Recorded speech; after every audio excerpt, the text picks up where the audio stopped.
Hello, welcome to All Things Chadwick. Evening shadows are falling. It is dinner time, nearly. It's almost 5:30, and I'm gonna throw together a quick dinner using these. So let's not waste any time. Let's jump right into it. One of our favorite quickies, tuna casserole. Here we go. I'm taking about 8 or 10. This is a pan we've had forever. It is burned, actually. That's a burn mark. It's not dirty, folks. Anyway, I'm bringing about 10, 11 cups of water, fresh water, to a boil. And I'm gonna throw about a tablespoon of salt in that. So, boom. Let that come to a boil. Okay, folks, this water is coming to a boil. So I have one 12-ounce package of wide noodles. Wide egg noodles. You know, for this, it's important to have egg noodles. So let me snap the top off this. I'm adding the whole 12 ounces to this rolling boil with a tablespoon of salt in there. It's already dissolved. Give that a little move around. And while that's boiling for about 6 or 7 minutes, hey Siri, set a timer for 7 minutes. 7 minutes, starting now. While that's boiling for about 7 minutes, we can prep our onion. We want about half of a large onion, so I'm gonna slice this in half. I'll put the other, I didn't quite get that sliced in half. So it's about a third of a large onion, but you know, ever how much you want.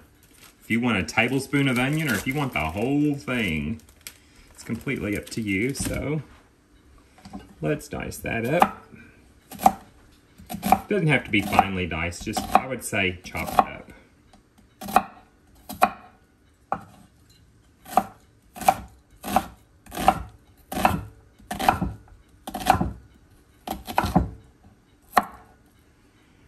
So that's good enough. And we are going to get that into our bowl.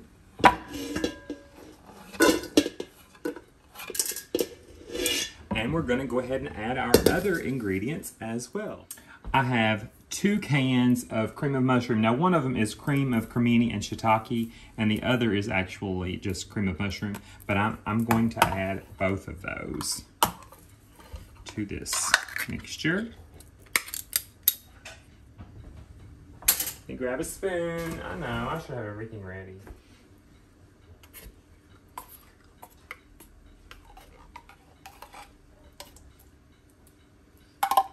I love cream of mushroom soups. I have made cream of mushroom before, and it's fun. I like to make things that take a little time and attention and detail. I like that kind of thing.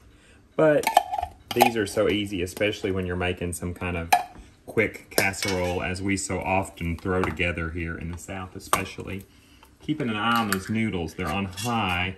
I'm going to turn them down to about medium-high. I certainly don't want them to boil over. Second can, cream of mushroom.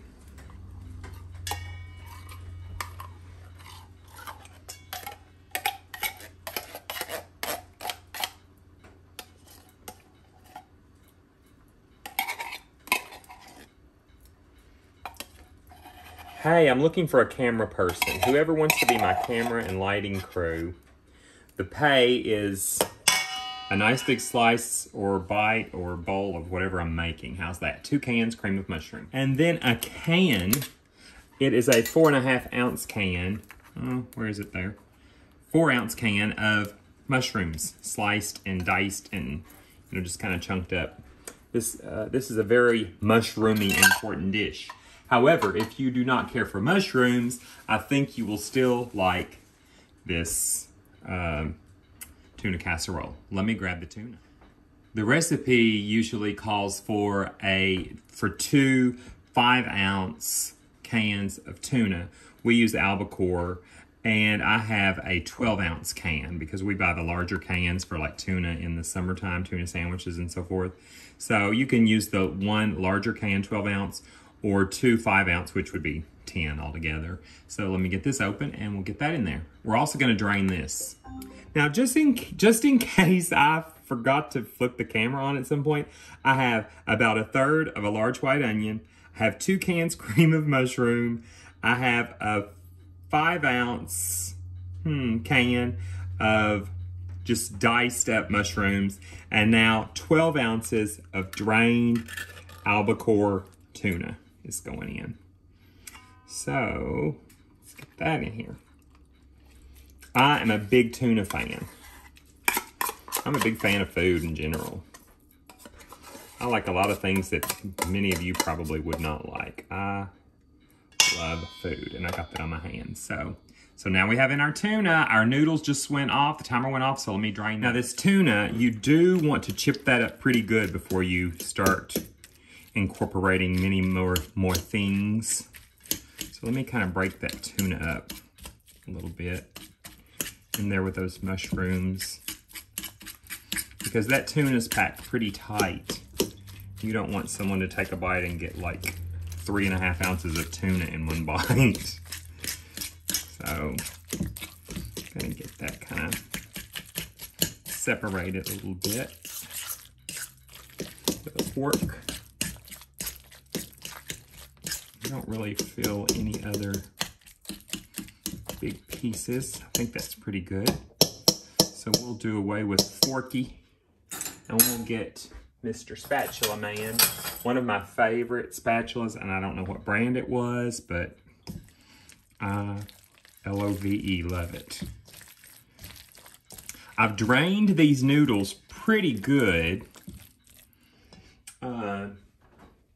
So I'm dumping in 12 ounces of wide egg noodles. So let me stir that up for a minute. Those are gonna start cooling. Wow, the steam getting a little facial over here on this side too.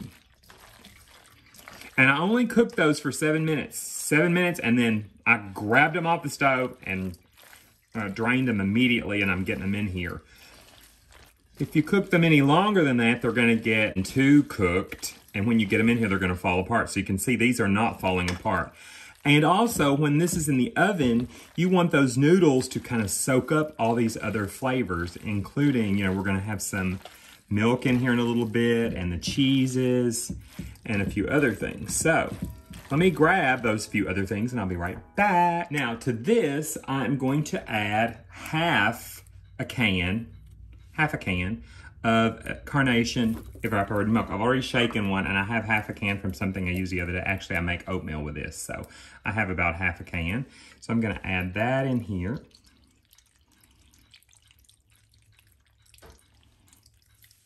There we go.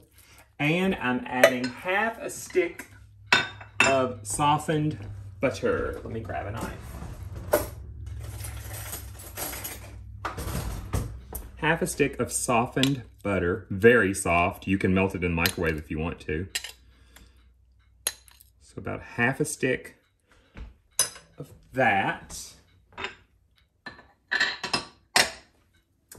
And while I was grabbing the peas, I also grabbed some New Amsterdam, so I'm having a little bit of that off camera. Hang on. That is delicious, so I'll sip on that. I'm gonna add these little baby green peas from Pick Sweet Farms. Are delicious. I'm adding about half a bag, which would be about a cup of green peas, just like that.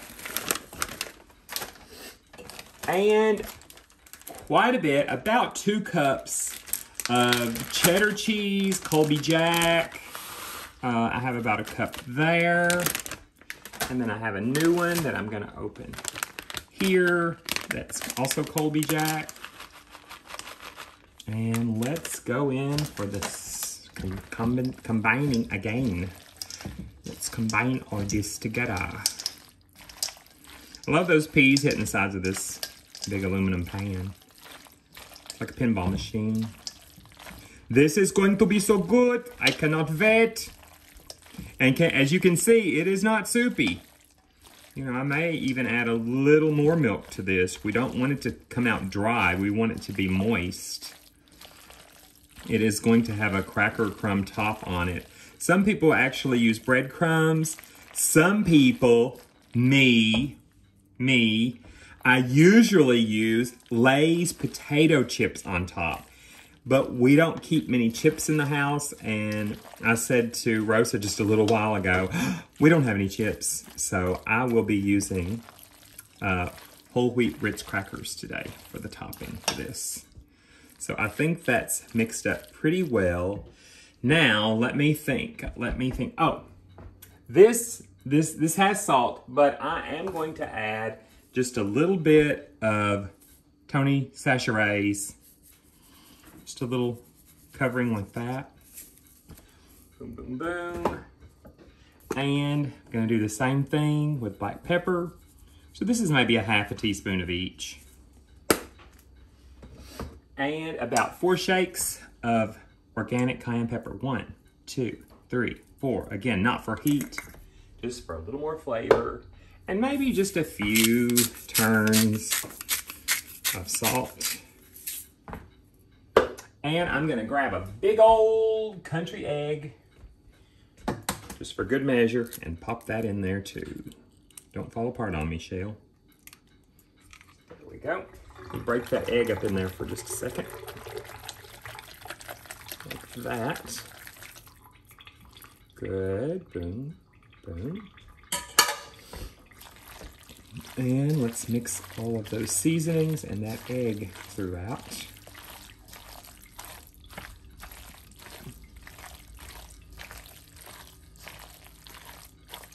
It sounds good. Sounds like all squishy and mushy.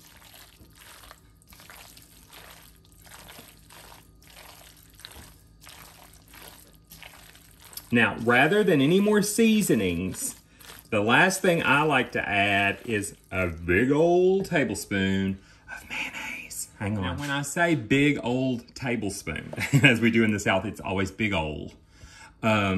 It's more like probably 1/3 to 1/2 cup. I'm talking like a big old chunkin' blob. So yeah, I'm sure that's 1/3 to 1/2 cup of mayo. That will be, I think, the last thing that I'm gonna add into this. Some people put a whole stick of butter. Rather than the whole stick of butter, I use a 1/2 stick of butter, and then I use the mayonnaise, which has oil. Some people add 2 eggs. I just add 1 egg because the mayonnaise has egg too, so.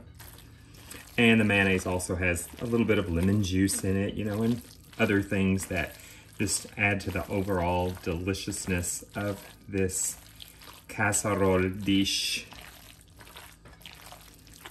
Now, I think that should be pretty good. Let me grab my casserole and I'll be right back. Okay, I'm turning the oven on 350. And I am gonna dump this casserole. I have this huge, in the kitchen with David, casserole dish. It's like a lasagna dish is what it is. And it has his mac and cheese recipe in the bottom. So that is what I'm gonna dump this into.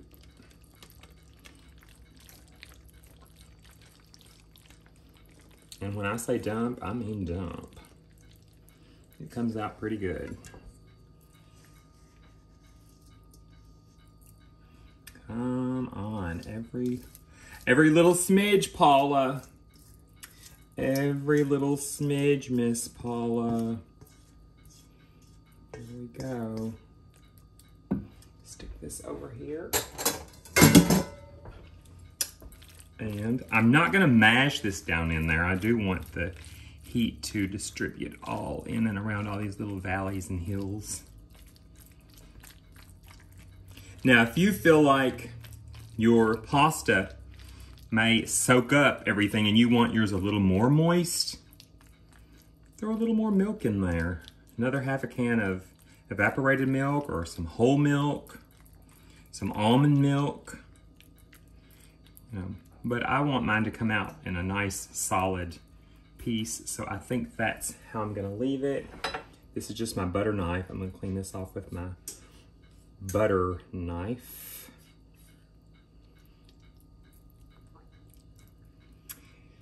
Tis the season, folks. It's the holidays. Not that tuna casserole is a holiday thing, but now I have 1 sleeve of good old made in Mexico Ritz crackers. And I am going to Crunch those up really good.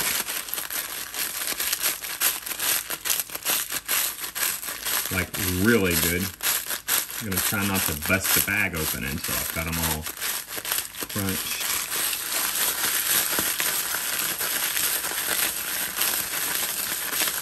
And when I feel like I have everything crunched, then I'm gonna let that bottom burst open, punch through. And I am just going to cover top of this casserole with those crackers, just like that. Just crunching and a rolling. Crunching and a rolling. Works out really well. I watch cooks on television. I'm constantly like, oh gosh, please do it like that, do it like this, do it like the other. So then when I'm doing it, I'm like, oh my gosh, I'm sure they're watching me thinking, oh, you could do that so much better if you would do it this way or that way or the other way.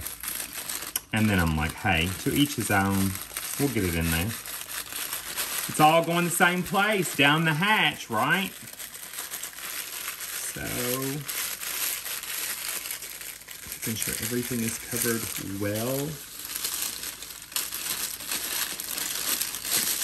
I was saying, in some recipes, it is of absolute importance that your oven is preheated to the correct temperature before you put something in the oven.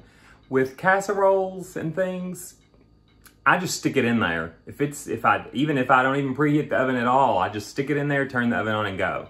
So this is going in the oven and I will let it bake for probably, everything in it's cooked. I would like the onions to get tender. So I'm gonna let it stay in the oven for about 30, 40 minutes until my husband gets home, and that will be in about half an hour. So we'll see you all in just a little bit. Well, the casserole just came out and the tea is whistling. Let me take that off. Listen to this, folks. You can still hear it sizzling under there. It's perfectly golden brown. Pulled out a dollop of daisy. We're gonna have a little daisy on this, a little sour cream on top. It looks delicious and it smells heavenly. Okay, here we go, folks. This is not completely cool, but it's been sitting here for about 10 minutes. So let's go in and see what happens.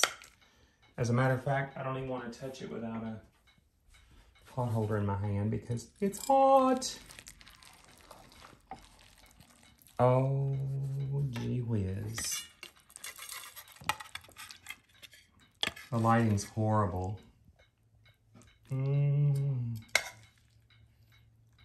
Yes, yes. Just put a little dollop of sour cream on top. And I wish there was better lighting, but anyway, there you go. So here we go. And now Rosa is getting her portion too. Oh my gosh. And all the extras. She likes to get all the extras. Don't want to waste. And the cream. A dollop of daisy. We buy the low fat, but again, whatever you want. Bloom, bloom, blom, blom. Okay, let me go around here so you can see, get it better. Oh my goodness, it looks so delicious. Anyway, enjoy. Thanks for watching. Don't forget to subscribe, like, hit the notification bell, send me messages. Well, boys and girls and everyone, 45 minutes later, that is what we have left. A couple of people fixed their lunches for tomorrow too. It was absolutely delicious. We are getting ready to do dishes, clean up, and we are going to retire into the sofa. Love you guys. We truly, truly, truly do. Good night.